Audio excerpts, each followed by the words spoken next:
ஈரோடு கிழக்கு தொகுதி இடைத்தேர்தலில் திமுக நாம் தமிழர் கட்சி இடையே நேரடி போட்டி உருவாகியுள்ளது. அங்கு இந்த இரு கட்சி வேட்பாளர்கள் உட்பட 47 பேர் களத்தில் இருக்கிறார்கள். ஈரோடு கிழக்கு தொகுதி சட்டமன்ற உறுப்பினர் EVK இளங்கோவன் மறைவை அடுத்து அங்கு மீண்டும் இடைத்தேர்தல் அறிவிக்கப்பட்டுள்ளது. வரும் பிப்ரவரி 5ஆம் தேதி வாக்குப்பதிவு நடைபெற உள்ளது.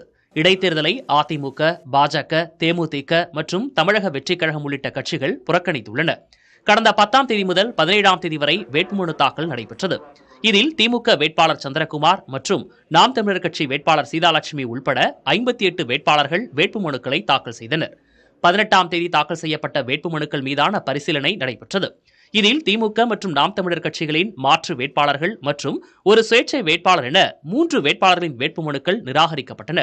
8 வேட்பாளர்கள் தங்கள் வேட்புமனுக்களை திரும்ப பெற்றனர். இதையடுத்து 47 பேர் இறுதிப் பட்டியலில் உள்ளனர். இறுதி செய்யப்பட்ட 47 வேட்பாளருக்கு சின்னம் ஒதுக்கீடு செய்யும் பணி நடைபெற்றது. திமுக வேட்பாளர் சந்திரகுமாருக்கு உதயசூரியன் சின்னம் ஒதுக்கப்பட்டது.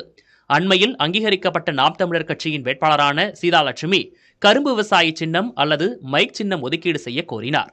இதில் கரும்பு விவசாயி சின்னம் வேறொரு மாநில அரசியல் கட்சிக்கு ஒதுக்கீடு செய்யப்பட்டிருப்பதால் மைக் சின்னம் ஒதுக்குவதாக தேர்தல் நடத்தும் அதிகாரி தெரிவித்தார். ஒரே சின்னத்தை கேட்டிருப்பவர்களுக்கு குலுக்கல் முறையில் சின்னங்கள் ஒதுக்கப்பட்டன. தேர்தல் ஆணையத்தால் அங்கீகரிக்கப்பட்ட கட்சியாக மாறிய பிறகு நாம் தமிழர் கட்சி சந்திக்கும் முதல் தேர்தலாக ஈரோடு கிழக்கு தொகுதி இடைத்தேர்தல் அமைந்துள்ளது. ஆளும் திமுகவுடன் நாம் தமிழர் கட்சி நேருக்கு நேர் மோதுவதால் இந்த தேர்தல் அந்த கட்சிக்கு முக்கியத்துவம் வாய்ந்ததாக பார்க்கப்படுகிறது.